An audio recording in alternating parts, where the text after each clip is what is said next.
اے اہل اسلام، اب اللہ اور اس کے رسول کی طرف سے ان مشرکوں سے جن سے تم نے عہد کر رکھا تھا بیزاری اور جنگ کی تیاری ہے۔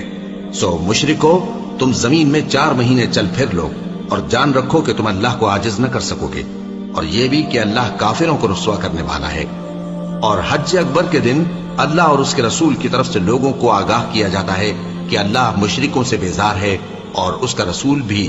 اب اگر تم توبہ کر لو تو تمہارے حق میں بہتر ہے، اور اگر نہ مانو تو جان رکھو کہ تم اللہ کو ہرا نہیں سکو گے۔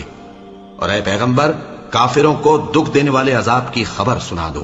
البتہ جن مشرکوں کے ساتھ تم نے عہد کیا ہو اور انہوں نے تمہارا کسی طرح کا قصور نہ کیا ہو اور نہ تمہارے مقابلے میں کسی کی مدد کی ہو، تو جس مدت تک ان کے ساتھ عہد کیا ہو اسے پورا کرو، کہ اللہ پرہیزگاروں کو دوست رکھتا ہے۔ بس جب عزت کے مہینے گزر جائیں تو مشرکوں کو جہاں پاؤ قتل کر دو، اور ان کو پکڑ لو اور گھیر لو، اور ہر گھات کی جگہ ان کی طاق میں بیٹھے رہو۔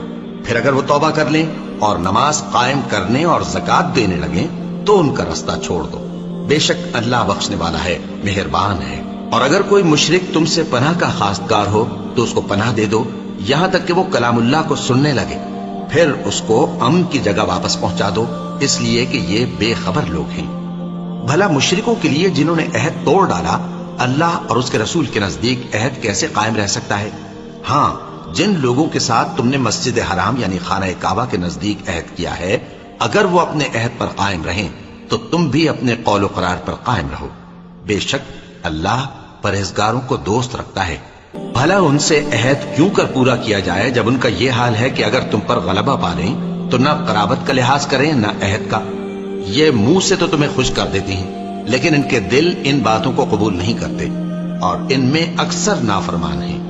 یہ اللہ کی آیتوں کے عوض تھوڑا سا فائدہ حاصل کرتے اور لوگوں کو اللہ کے راستے سے روکتے ہیں۔ کچھ شک نہیں کہ جو کام یہ کرتے ہیں برے ہیں۔ یہ لوگ کسی مومن کے حق میں نہ تو رشتہ داری کا پاس کرتے ہیں نہ عہد کا، اور یہ حد سے تجاوز کرنے والے ہیں۔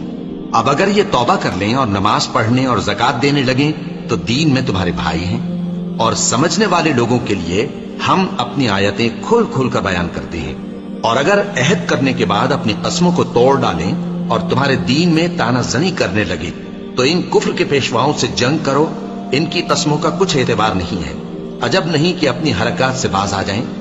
بھلا تم ایسے لوگوں سے کیوں نہ لڑو جنہوں نے اپنی قسموں کو توڑ ڈالا اور پیغمبر کو وطن سے نکالنے کا ارادہ کر لیا، اور انہوں نے تم سے عہد شکنی کی ابتدا کی۔ کیا تم ایسے لوگوں سے ڈرتے ہو؟ سو ڈرنے کے لائق تو اللہ ہے اگر تم ایمان والے ہو۔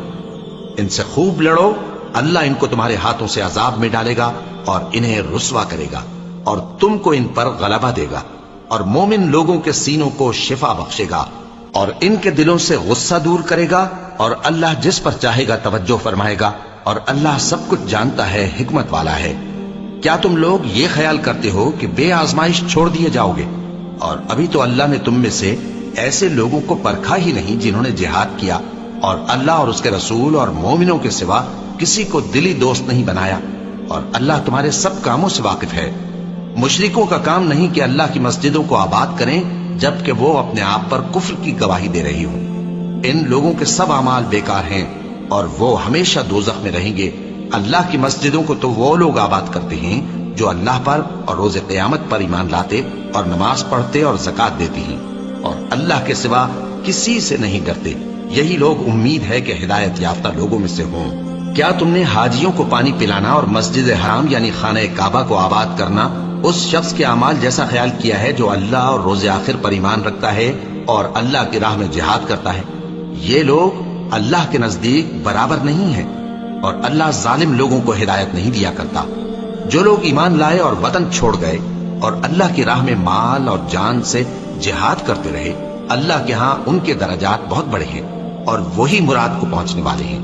ان کا پروردگار ان کو اپنی رحمت کی اور خوشنودی کی اور بہشتوں کی خوشخبری دیتا ہے جن میں ان کے لیے ابدی نعمت ہے، اور وہ ان میں ہمیشہ ہمیشہ رہیں گے۔ کچھ شک نہیں کہ اللہ کے ہاں بڑا صلہ تیار ہے۔ مزید اسلامک ویڈیو دیکھنے کے لیے ہمارے چینل کو سبسکرائب کریں۔